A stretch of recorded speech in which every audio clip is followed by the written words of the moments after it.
നമസ്കാരം സുഹൃത്തുക്കളെ. കഴിഞ്ഞ ഗവൺമെൻറ് ഒപ്പിട്ടു എന്നുള്ളത് യാഥാർത്ഥ്യമാണ്. MOU ഒപ്പിട്ടാൽ ഏകപക്ഷീയമായി പിൻവാങ്ങാൻ കഴിയുമോ? അത് അപ്പോൾ പിന്നീടുണ്ടായതെന്താ, ഇത് സംബന്ധിച്ച് വിവാദങ്ങൾ ഉണ്ടായപ്പോൾ തൽക്കാലം നിർത്തിവെക്കുക, കെപ്റ്റ് ഇൻ അബയൻസ് എന്ന് പറഞ്ഞിട്ടാണ് കഴിഞ്ഞ ഗവൺമെൻറ് ഒരു കത്തെഴുതി. അപ്പോൾ അതിലാണ് നിൽക്കുന്നത്. അത് ഇനി നമ്മൾ എന്ത് രീതിയിൽ അതിനെ മുന്നോട്ട് കൊണ്ടുപോകണം എന്നുള്ളത് ആലോചിക്കേണ്ട വിഷയമാണ്. അത് UDFൻ്റെ ഒരു പോളിസി മാറ്ററാണ്, പൊളിറ്റിക്കലായിട്ട് തീരുമാനം പറയേണ്ട കാര്യമാണ്. ഏതായാലും ഞാനതിൻ്റെ ഇപ്പോഴത്തെ ഒരു സ്റ്റാറ്റസ് നമ്മൾ മനസ്സിലാക്കിയത്, കഴിഞ്ഞ ഗവൺമെൻറ് ഒപ്പിട്ട് കഴിഞ്ഞാൽ അത് കഴിഞ്ഞു. അത് പ്രകാരമുള്ള എയ്ഡും കിട്ടി. 93 കോടി രൂപ അന്ന് സംസ്ഥാനം അതിൻ്റെ പേരിൽ വാങ്ങുകയും ചെയ്തു. അല്ലെങ്കിൽ ബ്ലോക്കായി നിന്ന പണം വന്നു. അപ്പോൾ ഇനി അതിൽ നിന്നുള്ള അതുമായി എങ്ങനെയാണ് അതിൻ്റെ ഫർദർ എന്നുള്ളത് ആലോചിച്ച് തീരുമാനിക്കേണ്ട ഒരു കാര്യമാണ്. അതിൻ്റെ നിയമവശങ്ങളും നോക്കണം. പിന്നെ ഇതിലൊക്കെ നമുക്കുള്ളൊരു നിലപാടുണ്ട് കേട്ടോ. ഞങ്ങളത് കൃത്യമായിട്ട് പറയുന്നു. കാരണം നമ്മുടെ നാട് ഒരു ഫെഡറൽ സംവിധാനത്തിലുള്ള രാജ്യമാണ്. അതിൽ കേന്ദ്ര കേരള സാമ്പത്തിക റേഷ്യോ ഉണ്ട്. നമ്മൾ എല്ലാ നികുതിയും എല്ലാവരും കൊടുക്കുമ്പോൾ, പ്രത്യേകിച്ച് GST ഒക്കെ വന്നപ്പോൾ കൃത്യമായി കേന്ദ്രമാണ് ഇതെല്ലാം കളക്ട് ചെയ്യുന്നത്. അപ്പോൾ അതിൽ നിന്ന് വരുന്ന വിഹിതമാണ് ഈ വിവിധ നികുതികൾ. അപ്പോൾ ഈ സ്കീം പിന്നെ 60-40 നടപ്പാക്കേണ്ട കുറേ സ്കീമുകൾക്ക് കിട്ടുന്ന പണമാണ്. അതിന് കേന്ദ്ര ഗവൺമെൻറ് ഒരു കണ്ടീഷൻ വെക്കുക. അതും വിദ്യാഭ്യാസം എന്ന് പറഞ്ഞാൽ കൺകറന്റ് ലിസ്റ്റിൽ പെട്ടാണ്. സ്റ്റേറ്റിനും സെൻട്രലിനും അവകാശമുണ്ട്. എന്നാലും പ്രാഥമിക വിദ്യാഭ്യാസവും അതുമായി ബന്ധപ്പെട്ട കാര്യങ്ങളൊക്കെ അതാത് സ്റ്റേറ്റുകളാണ് നിർവഹിക്കുന്നത്. അപ്പോൾ അങ്ങനെ ആ കണ്ടീഷൻ വെച്ചത് ശരിയല്ല എന്നുള്ള അഭിപ്രായം അന്ന് ഞങ്ങൾ പറഞ്ഞിട്ടുണ്ട്. പക്ഷേ ഇതിപ്പോൾ എത്തി നിൽക്കുന്ന ഒരു അവസ്ഥ എങ്ങനെയാണ് അത് പരിശോധിച്ച് അതിൽ UDF പൊളിറ്റിക്കലായിട്ടാണ് അതിലൊരു തീരുമാനം എടുക്കുന്നത്. ഇതാണ് സംഘികൾ കാത്തിരുന്ന ആ കാഴ്ച. നമ്മുടെ പുതിയ വിദ്യാഭ്യാസ മന്ത്രിയാണ്, ലീഗിൻ്റെ മന്ത്രിയാണ്, N. ഷംസുദ്ദീൻ എന്നാണ് അദ്ദേഹത്തിൻ്റെ പേര്. പക്ഷേ വളഞ്ഞ് കുനിഞ്ഞ് കുമ്പിട്ട് നിൽക്കുന്ന ഒരു കാഴ്ചയാണ്. കുറച്ചുകൂടി കുനിയാനുണ്ട്, കുഴപ്പമില്ല, ഇനിയും സമയമുണ്ട്, 5 വർഷത്തോളം ഉണ്ട്. അതിനിടയ്ക്ക് ഇതുപോലെ പലതവണയായിട്ട് ഇങ്ങനെ കുനിഞ്ഞ് നിരങ്ങുന്ന കാഴ്ച സംഘികൾക്ക് കാണേണ്ടി വരും. അക്കാര്യം ഉറപ്പാണ്.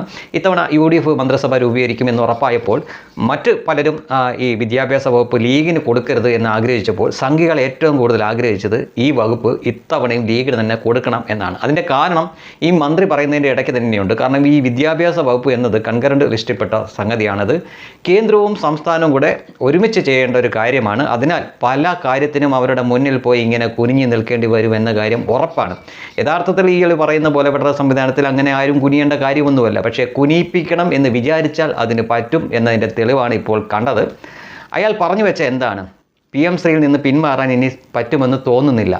എന്നിട്ട് ഈ പഴിയെല്ലാം കൂടെ മുൻ സർക്കാരിൻ്റെ മേലേക്ക് വെക്കുകയാണ്. അവരെ MOU ഒപ്പിട്ടിരുന്നു, കാശ് വാങ്ങിയിരുന്നു, അതിനാൽ ഇതിൽ നിന്ന് പിൻവാങ്ങാൻ പറ്റുമോ എന്നറിയില്ല, ചുരുക്കത്തിൽ അത് നടപ്പാക്കേണ്ടി വരും എന്നാണ് പറയുന്നത്. ഇതിനെ ഏറ്റവും കൂടുതൽ എതിർത്തവരാണ് മുസ്ലിം ലീഗും CPI ആണ്. ഇനിയിപ്പോൾ UDF സർക്കാർ നടപ്പിലാക്കിയാൽ അപ്പുറത്ത് നിന്നുകൊണ്ട് CPIക്ക് എതിർക്കാൻ പറ്റിയേക്കും. പക്ഷേ CPMന് എതിർക്കാൻ പറ്റിയില്ല. കാരണം അവർ പണം വാങ്ങിക്കഴിഞ്ഞു എന്നാണ് ഇയാൾ തന്നെ പറയുന്നത്. ഇനി പണം വാങ്ങിയാലും ഇല്ലെങ്കിലും PM ശ്രീ എന്ന പദ്ധതിയോ അല്ലെങ്കിൽ ഇനി വരാൻ പോകുന്ന മറ്റേതെങ്കിലും ഒരു പദ്ധതിയിലോ കേരള സർക്കാരിന് ഒപ്പിടാതിരിക്കാൻ പറ്റില്ല, പങ്കാളിയായേ പറ്റൂ. അല്ലെങ്കിൽ നഷ്ടം ഇവിടെയുള്ള പാവപ്പെട്ടവൻ്റെ കുട്ടികൾക്കായിരിക്കുമെന്ന കാര്യം ഉറപ്പാണ്. അവർ കൂടി ഇവർക്കെതിരെ തിരിയും എന്ന കാര്യത്തിൽ ഒരു സംശയവുമില്ല. PM ശ്രീയെ പറ്റി മുൻപ് പല വിവാദങ്ങളുണ്ടായിരുന്നെങ്കിലും ഇപ്പോൾ ജനങ്ങൾക്കറിയാം, മുഖ്യമന്ത്രിയുടെ കൊച്ചുമകൻ പഠിക്കുന്ന സ്കൂളിൽ പോലും PM ശ്രീ ഉണ്ട്.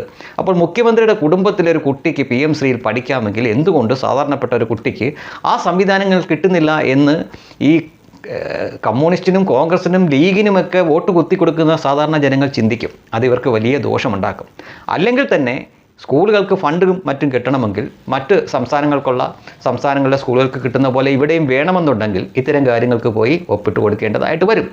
ഒരുപാട് കാര്യങ്ങൾക്ക് നമുക്കറിയാം, കഴിഞ്ഞ 10 വർഷം കൊണ്ട് LDF സർക്കാരുകൾ ഒരുപാട് കാര്യങ്ങൾ ചെയ്തു എന്ന് അവർ അവകാശപ്പെടാറുണ്ട്. പക്ഷേ അതിലെല്ലാം കേന്ദ്ര സർക്കാരിൻ്റെ പങ്കാളിത്തം കൂടി ഉള്ളതാണ് അവർ നമ്മുടെ മുന്നിലേക്ക് കാണിക്കുന്നത്. അതിൽ സ്കൂളുകളുണ്ട്, റോഡുകളുണ്ട്, ഇതെല്ലാം കേന്ദ്രവുമായിട്ട് പങ്കാളിത്തമുള്ള സംവിധാനങ്ങളാണ്. ആരോഗ്യ മന്ദിർ, നമ്മൾ ഒരുപാട് വിവാദമായതാണ്, ആയുഷ്മാൻ ആരോഗ്യ മന്ദിർ എന്നാണ് ഇപ്പോൾ പ്രാഥമിക ആരോഗ്യ കേന്ദ്രങ്ങളുടെ പേര്. ആ പേര് വരുമ്പോഴേ, അങ്ങനെ ഒരു പേര് കേൾക്കുമ്പോഴേ നമുക്കറിയാം അത് കേരളത്തിൻ്റെ മാത്രമല്ല, അതിൽ കേന്ദ്രത്തിൻ്റെ പങ്കാളിത്തം കൂടി ഉണ്ടെന്ന്.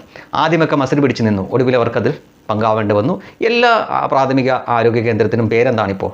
ആയുഷ്മാൻ ആരോഗ്യ മന്ദിർ. മുൻ ആരോഗ്യമന്ത്രി വീണ ജോർജ് കുറേ മസിൽ പിടിച്ചതാണ്, ഒടുവിൽ വഴങ്ങി കൊടുക്കേണ്ടി വന്നു. എന്നിട്ടാണ് ഇറങ്ങിപ്പോയത്. ഇത് തന്നെ ഇവിടെയും സംഭവിക്കും. ലീഗല്ല, ഇനി ലീഗിൻ്റെ മൂത്താപ്പ മസിൽ പിടിച്ചു നിന്നിട്ടും കാര്യമില്ല. കേന്ദ്രം എന്ത് തീരുമാനിക്കുന്നു അവിടുത്തെ പാർലമെൻറ്റിൽ പാസ്സാക്കി രാജ്യത്ത് പൊതുവായിട്ടൊരു നിയമം കൊണ്ടുവന്നാൽ, അത് വിദ്യാഭ്യാസത്തിൻ്റെ കാര്യത്തിലാവട്ടെ മറ്റേതെങ്കിലും കാര്യത്തിലാവട്ടെ, അത് നിങ്ങൾക്ക് അനുസരിക്കേണ്ടി വരും. ഇനി കുഞ്ഞാപ്പയാണ് അവിടുത്തെ മന്ത്രിയെങ്കിലും വിദ്യാഭ്യാസ മന്ത്രിയെങ്കിലും കുഞ്ഞാപ്പയ്ക്കും ഇങ്ങനെ വളഞ്ഞു കുത്തി നിൽക്കേണ്ടി വരും. അതിന് ന്യായീകരിക്കാൻ വേണ്ടിയിട്ട് മുൻ സർക്കാർ അങ്ങനെ ചെയ്തു, കാശ് മേടിച്ചു പോയി, അതുകൊണ്ട് ഞങ്ങൾക്ക് അത് തുടരേണ്ടി വരും, മുൻ സർക്കാരുകളുടെ തുടർച്ചയാണ് എന്നൊക്കെ ക്യാപ്സൂൾ ഇറക്കിയിട്ടൊന്നും കാര്യമില്ല.